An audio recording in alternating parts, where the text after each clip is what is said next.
What's up everybody and welcome to Indie Corner, the only show which updates you on all things Nindies, all within 5 minutes, every week on Mondays.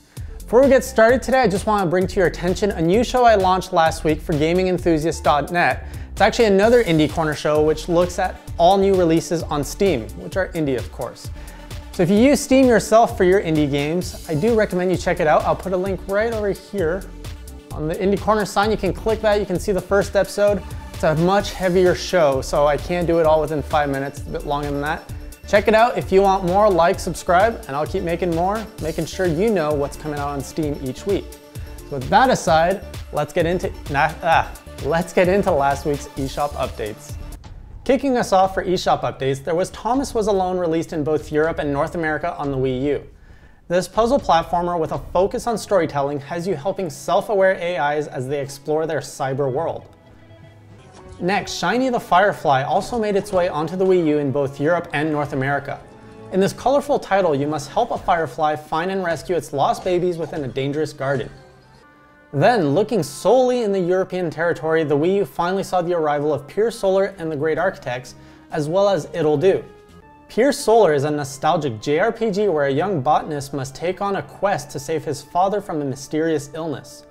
Check out our review of the game where we thought the game offered great music, a fun classical JRPG experience, but suffered from a clumsy interface and some tedious random battles.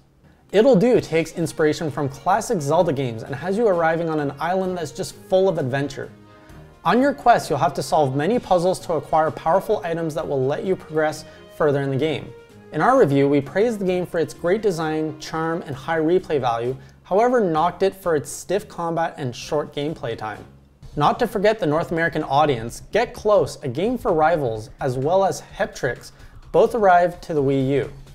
Get Close is a frantic local multiplayer game that has you and a friend controlling the same character using the same controller.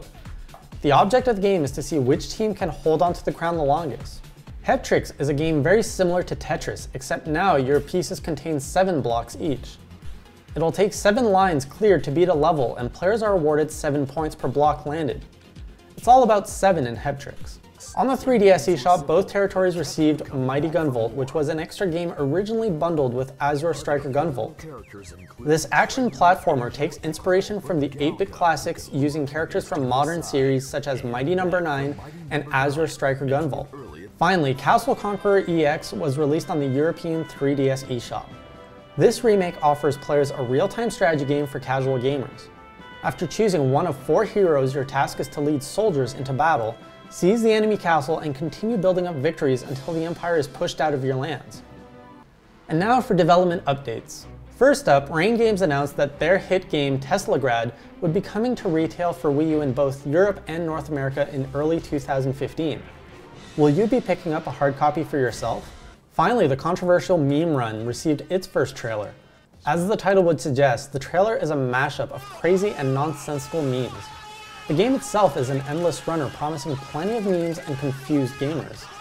And skipping right to our Enthusiast features, I wrapped up my review of Battle Miner for the 3DS. Overall, I found the game's campaign mode to get repetitive quick, however the game's soundtrack created a great atmosphere and the battles, while few and far between, were fun. Creatively, the game allows you to build anything you can think of out of blocks, but the crafting system is very limited, preventing you from crafting anything besides guns and ammo. And there you go. Once again, you're all up to date on all things Nindy for December 1st, 2014. Now you can go to all your friends and say, hey man, check out all these great games. And they'd be like, dude, how do you know all this cool stuff? You'd be like, you know, I check out Indie Corner. It's where it's at. That's how it goes, right? Anyway, as always, if you have any indie news of your own that you want to share or see on the show, make sure to email me, send it to me on Twitter, Facebook, anything. The links are down below, and I'll put it in next week's show. Until then, I'll see you guys next week. I said that wrong. I'll see you guys next week, and until then, keep on playing indie.